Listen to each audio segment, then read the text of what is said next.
একজন ভাই আমাদের কাছে প্রশ্ন করেছেন, হস্তমৈথুন যুবক যুবতীর কারোর জন্যই বৈধ নয়, কিন্তু যদি স্বামী স্ত্রী একে অপরের হস্ত দ্বারা হস্তমৈথুন করে তাহলে কি বৈধ হবে?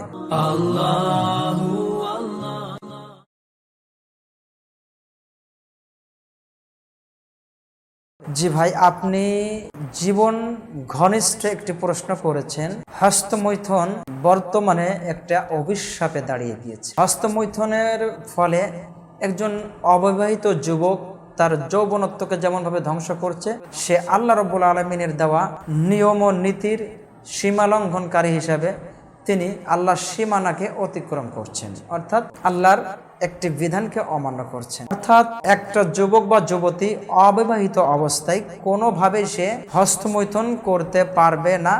এটা আল্লাহ রাব্বুল আলামিনের রাসূল সাল্লাল্লাহু আলাইহি ওয়াসাল্লাম তিনি আমাদেরকে বলেছেন। আপনি প্রশ্ন করেছেন যে স্বামী স্ত্রী একে অপরের হস্তদ্বয় দ্বারা হস্তমৈথুন করলে সেটা অবৈধ হবে কিনা। জি, স্বামী স্ত্রী যদি একজন আর একজনের হাত দ্বারা হস্তমৈথুন করে তাহলে সেটা বৈধ হবে, যা আমরা আল্লাহ পাক রব্বুল আলামিনের কোরআনুল কারীমের থেকে এবং নবী মুহাম্মদ সাল্লাল্লাহু আলাইহি সাল্লামের হাদিসের থেকে জানতে পারি। যেমন আল্লাহ সুবহানাহু ওয়া তাআলা কোরআনুল কারীমের সূরা আল মুমিনুনের 5, 6, 7 এবং সূরা আল মারিজের 29 এবং 30 নম্বর আয়াতে কারিমের মধ্যে আল্লাহ সুবহানাহু ওয়া তাআলা তিনি বলেছেন। কি বলেছেন আসুন জেনে নিই। আল্লাহ সুবহানাহু ওয়া তাআলা বলেন, ওয়াল্লাযীনা হুম লিফুরুজিহিম হাফিজুন,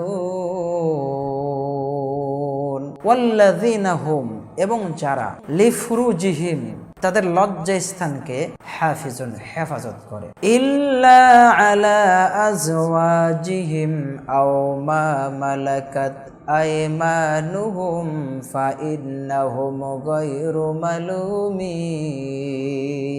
ইল্লা আলা আজওয়াজিহিম তাদের স্ত্রীদের ছাড়া, আও মা মালাকাত আইমানুহুম এবং তাদের অধিভুক্ত যে কৃত দাসী আছে তাদের ছাড়া, ফাইন্নাহুম গায়রু মালুমিন এই দুইটা ছাড়া যারা, আল্লাহ রাব্বুল আলামিন তাদের সম্পর্কে বলছেন যে এই দুইটা জায়গায় তারা যদি এই কাজটা করে, অর্থাৎ সহবাস করে বা হস্তমৈথুনের কথা যেটা বলা হচ্ছে, যে আল্লাহ বলছেন ফাইন্নাহুম গায়রু মালুমিন তারা নিন্দনীয় হবে না, তারা এই ক্ষেত্রে নিন্দনীয় হবে না।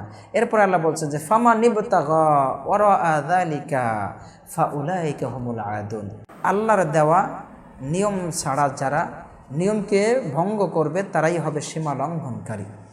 সুতরাং অত্র আয়াতের থেকেও বোঝা গেল স্বামী তার স্ত্রীর কাছে এবং তার অধিভুক্ত যে কৃত দাসী আছে এই দুইটা ছাড়া অন্যত্র তিনি এই কাজ করতে পারবেন না, অর্থাৎ হস্তমৈথুনের যে ব্যাপারটা বলেছেন আল্লাহ রাব্বুল আলামিন এখানে অনুমতি দিয়েছেন। তৃতীয় পয়েন্ট আসেন, আল্লাহ রাসূল সাল্লাল্লাহু আলাইহি ওয়াসাল্লামের হাদিসটা আমরা সহিহ মুসলিমের 302 নম্বর হাদিস। আল্লাহ রাসূল সাল্লাল্লাহু আলাইহি ওয়াসাল্লাম বলেছেন যে তোমরা তোমাদের স্ত্রীদের সাথে ঋতুবর্তী অবস্থায় তাদের লজ্জা স্থানে সঙ্গম করা ছাড়া তোমরা যা খুশি তাই করতে পারো, তোমাদের কোনো বাধা নাই। এই হাদিস থেকে আমরা বলতে পারি যে স্ত্রীর লজ্জা স্থান ছাড়া আপনি যদি স্ত্রীর মাধ্যমে অর্থাৎ স্ত্রীর হস্তদ্বয় দ্বারা যদি আপনি আপনার লজ্জা স্থান দ্বারা অর্থাৎ যদি বীর্যপাত ঘটান বা হস্তমৈথুন করেন এতে সমস্যা হবে না, যা আল্লাহ রাসূলের হাদিসের থেকে আমরা জানতে পারলাম। সুতরাং আশা করি আপনারা বুঝতে পেরেছেন। তবে একটা সতর্ক যে এই সকল কর্ম থেকে এই সকল কাজের থেকে বেঁচে থাকা, দূরে থাকাটাই হবে একজন প্রকৃত ঈমানদারের কাজ।